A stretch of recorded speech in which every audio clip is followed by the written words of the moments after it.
I tend to walk around. I probably won't use the microphone. Let me know if you can't hear me. Thank you to Chairwoman Blank as well as the Governor's Office for allowing me an opportunity to speak about OCA.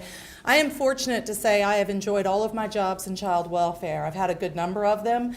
I was with a CASA program as a local director years ago. I was a judge pro tem in DeKalb County and Fulton County juvenile courts. I have represented parents. I have served as guardian ad litem. Most recently, I was in private practice working as an attorney representing the department. I've loved all of those jobs. I am very honored to have this position. I was appointed by Governor Deal in February, and I'm very happy to be here. I'm very honored that I was selected to do it. One of the things I've quickly realized is people don't necessarily know what does OCA, Office of the Child Advocate, do? What is our role? And so I want to give you a roadmap to that to think about as we move forward with this council. I'm also honored to serve on this council with all of you all and your wealth of knowledge and experience. I do talk fast. If anyone needs me to slow down, let me know. I'm efficient and believe I know the value of everybody's time. So the mission of OCA, it is specific in the legislation that was written to form the OCA, but it is also something that can be subject to interpretation and how you want to implement it. So I'm going to address both of those pieces. First of all, it has responsibility, and all of this is in your PowerPoint, but I won't read everything to you. But we do have the responsibility to provide oversight for child welfare agencies in which DFACS has been involved in the last 5 years. I'm going to point out it doesn't say DFACS. How many have heard that OCA has oversight over DFACS? I think that's commonly understood or heard, right? It's actually over child welfare agencies. Obviously, the biggest agency and the most contact we have is with DFACS. We have the child abuse protocol responsibility, and I'll get into each of these things. Child fatality review, which is transferring to GBI, but I still want to touch on that and address that and explain some of the differences between these different things, and guardian ad litem training, as Judge Walker mentioned during her presentation. As an aside, I want to say that I have seen more collaboration in the child welfare industry in the last 4 or 5 months than I've ever seen. Agencies are receptive to transparency, communication, collaboration. My office has the authority to subpoena. We have contempt powers if we follow the right legal process. I have seen no opportunity for that, only in 5 months, but also previously, and that's a good thing because everyone's very cooperative and receptive. We've been able to affect change on some individual cases and on some bigger global level through collaboration, and I think that's in part to all of the people who have gone before me and all the people in this room and the legislature who have made great changes to laws and great strides in the child welfare industry. So I'm appreciative and thankful for all of that and that I can piggyback on those. It's the Office of the Child Advocate for the Protection of Children. We are to protect children. And to do that, we are to provide the oversight. We are to restore their security. And we are to consider those children who are victims of child abuse and neglect or whose domestic situation requires intervention. So those are the children that we have the ability, jurisdiction for lack of a better word, right, that we can be involved with and investigate and try to help. So that's our mission and that's our direction that we're required to go. Now, not only do we investigate individual cases, we also have the responsibility in 1511, 740 and forward to actually identify patterns of systems and changes and what's needed and to make those recommendations. Legislative authority, again, I'm not going to walk you through it. Anybody needs to reference it. It's 1511, 743, the different things that we're to do. I'm going to summarize. Number one is investigate. We get referrals from anyone who wants to make a referral. We then determine, do we have, again, quotes or lack of a better word, jurisdiction to actually handle that referral? Is it appropriate for my office to investigate and make recommendations and try to make change? If so, we investigate that case. If not, we make a referral to the right agency, the proper agency. Lately, I've gotten a number of direct emails to me saying, do you supervise attorneys for children or guardian ad litems? Because I have a problem with mine. We don't. So it's interesting, but I think general public hears Office of the Child Advocate and they think, oh good, they supervise everyone. If we can't do it, though, we're certainly going to make a referral to where they need to go. We're not just going to say, we can't help you. My goal is to increase visibility of OCA. How can I help you? Every one of you, the council, what can we do? In my opinion, one of the ways to do that is to steer people in the right direction, right, to protect children and better the lives of children. So we're going to give them the information they need and where they can go and what they can do next. That's our goal in that regard. We refer complaints, if we do, to get any to the appropriate agencies, as we're required to do as they come along.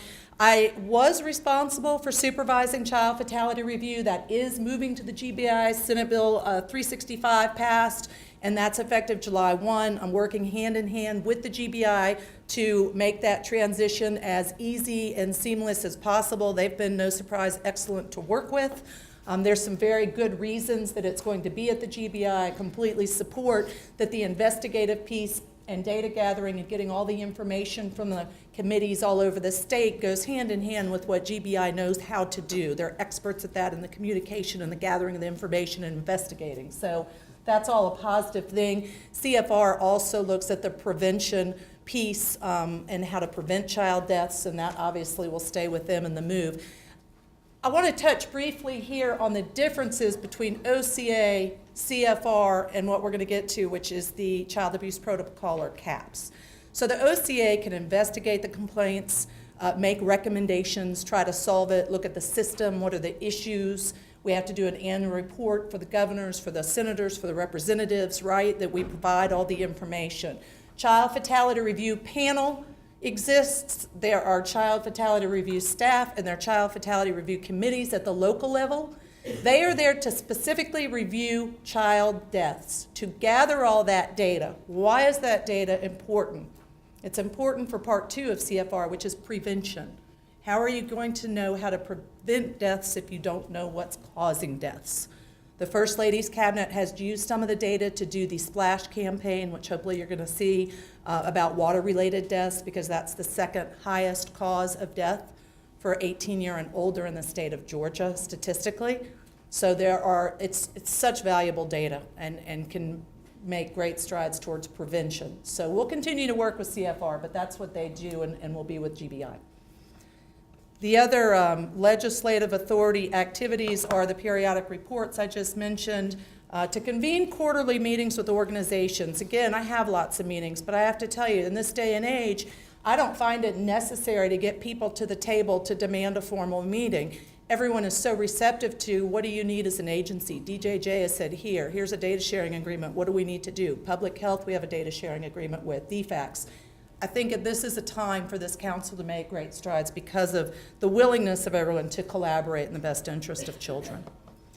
Child Abuse Protocol, this is the protocol that should be in place in every county that determines how you handle allegations of child abuse specifically related to the prosecution. So all of the stakeholders need to communicate and have a written protocol that they follow for 2 reasons. One, to make sure a prosecution can be successful. We all know that if you have the wrong people interviewing the child without the right credentials, or they choose to interview a child who's been physically abused in this room as a demonstration, is that going to be an effective case? No.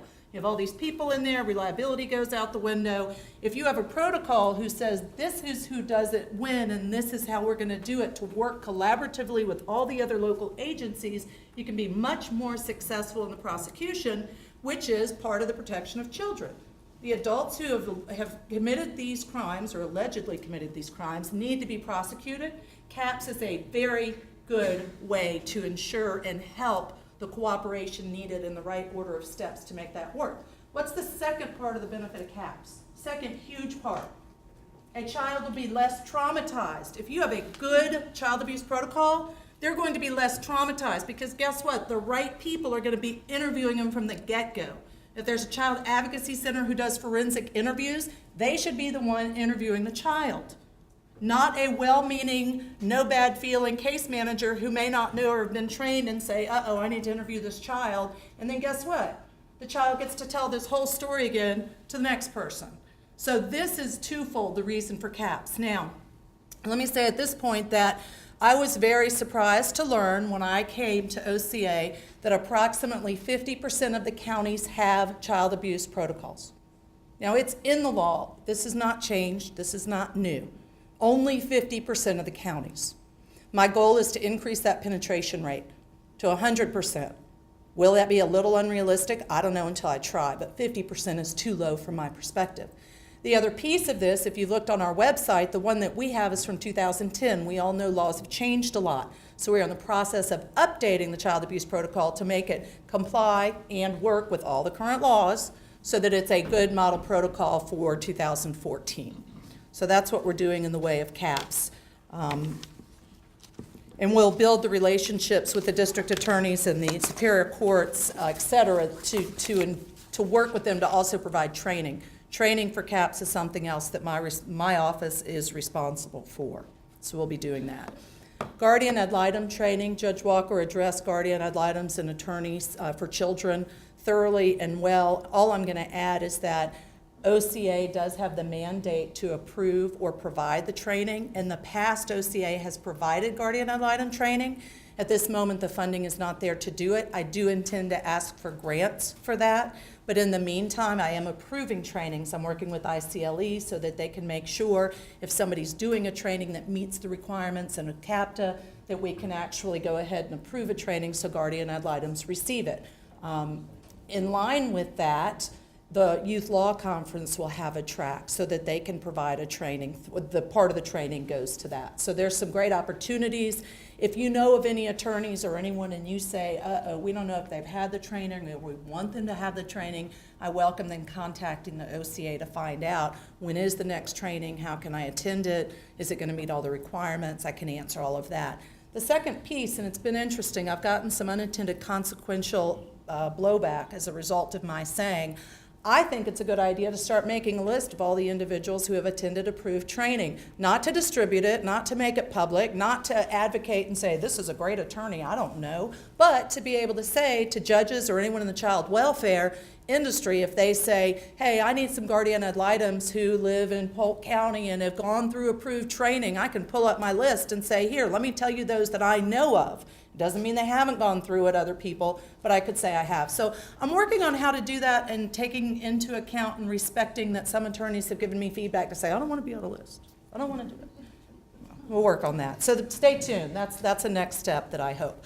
Before I go into statistics, that's an overview of what OCA does. And what I'd like to do now is put it into context. So what? What does that mean? I'm going to tell you my strategy as well as the steps OCA is taking under my leadership to affect change and to look at the individual cases. I'd like to take this opportunity, but before I do that, I'm fortunate to have 3 of my staff members here today. There are 2 others who could not be here today, but I want you all to know who they are. Jody Spiegel's in the back. She is my new deputy director. She does start on Monday officially, but I'm grateful that she was able to come today.